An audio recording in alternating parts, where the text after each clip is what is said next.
Hi, kamusta? Welcome back. At ngayon, i-cover ko yung isa sa mga investment ko, which is Forex. Pero sa case na to, instead na ako yung nagtitrade, robot yung nagtitrade.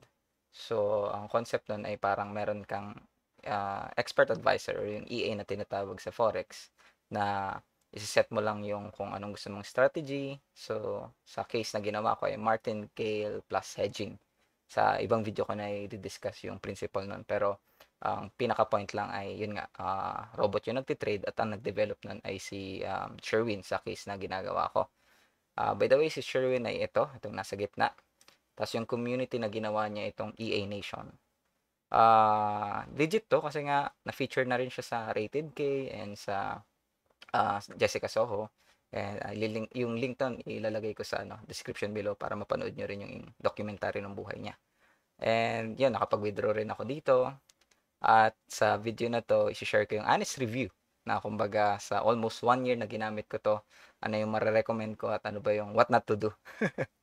Okay, ito. Gamit ko yung my FX book para makita natin yung naging trading ko for the past year or for almost 1 year. Ayan, nag-start ako ng standard account. Actually, yung standard account kailangan ng 50K or $1,000 para makapag-start. And yung standard account na ginawa ko ay last August 24. Pero yung unang-unang account ko dito, Cent account. Ito, nung August 14 ko siya ginawa.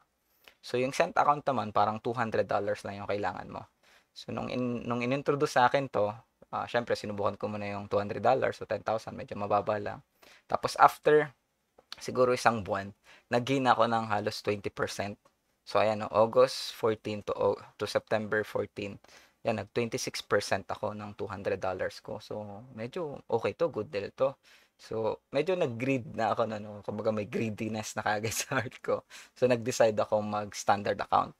So nagdagdag ako ng pera tapos pinasok ko na yun. So yung August 14, nilipat ko yung ibang account ko from my Cent into my standard para syempre mas malaki yung gain.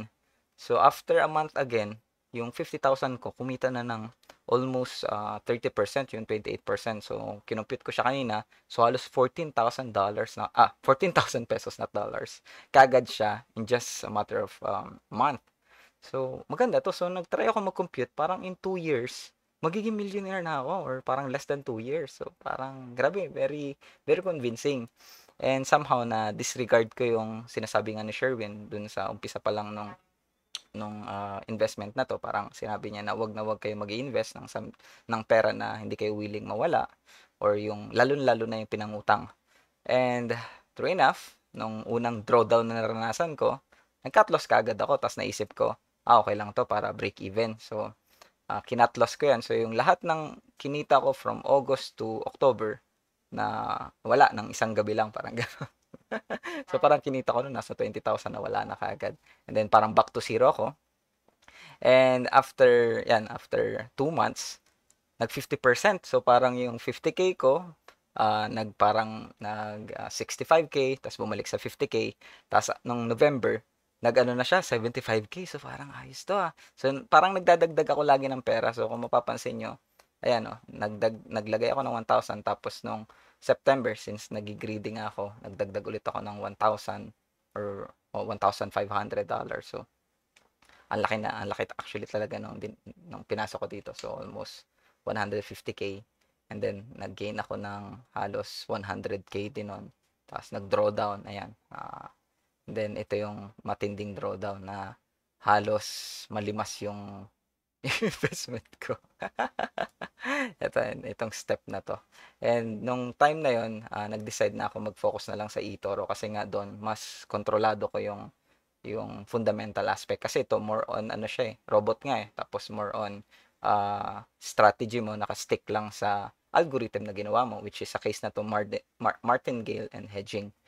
And nung March, ayun, nag-release dito si Sherwin uh, na mag-cut loss na kasi nga medyo risky na pwedeng maubos yung kapital. So at the end, yung yung loss ko umabot ng $2,200, so almost 110,000 pesos. And ano ba yung what not to do again is wag na wag mag-invest ng pera na yung tipong hindi ka makatulog. So by the way, eto medyo nakatulog pa ako nung time na 'to, eto hindi na talaga ako makatulog nito, and eto medyo chill na ako nito, pero since yun nga nagbigay ng direksyon si Sherwin na mag-cut loss na lang, na-i-save yung capital. So, ang ginawa ko na lang after nitong experience na 'to, nag-cent account na lang ako, binalikan ko yung cent account ko. So, kung makikita niyo, ayan, yung natira kong income dito sa standard, so tingnan natin yung balance ko. Ayan, wait. Ayan, yung $400 na yan na natira, nilipat ko na lang ulit dito sa cent ko. Ayan. So, from 200, halos yan, 700 na lang.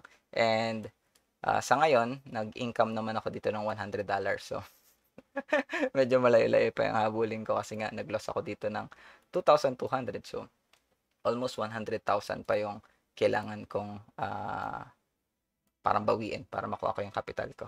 So, yun yung review ko, and siguro share ko na rin lang yung medyo tragic na nangyari dito sa EA Nation na yun nga na parang may isang membro dito na nangutang na tapos hindi na talaga makaya, parang nag-invest siya na nag-invest hanggang sa hindi niya na mabawi, and then yun nga nag-suicide siya. And sobrang dami kong natutunan na parang 'pag gano'n na yung case, better na stop mo na, 'pag tingin mo hindi na kaya na ng risk appetite mo. And by the way, yung nag-suicide parang ano 'yan, umabot ng 100K yung income niya na nung una, tapos parang siyempre nakakaengganyo naman talaga. Tapos, hanggang sa natalo siya, tapos nangutang siya, tapos natalo ulit, and then yun nag-cycle na, and eventually yun kinuha niya na yung sarili niyang buhay. Nakakalungkot actually, pero ayun nga, better na kapag pinasok 'tong forex, i-ready yung heart, tapos yung risk tolerance. And sa'kin, grabeng lesson yung natutunan ko nung mga time na yun. Sa mga interested, siguro gagawa ko ng separate video about kung paano mag-open ng account, pati yung algorithm na ginagamit ni Sherwin. Lahat yun na ilalagay ko rin naman yung link sa description below. And I hope, ayun, may natutunan kayo sa mistake na ginawa ko. And looking forward na siguro after 1 year, kapag gumawa ulit ako ng video about this, break even na siguro or kumita na tayo. And yun lang. Thank you for tuning in, and see you in my next video. Bye.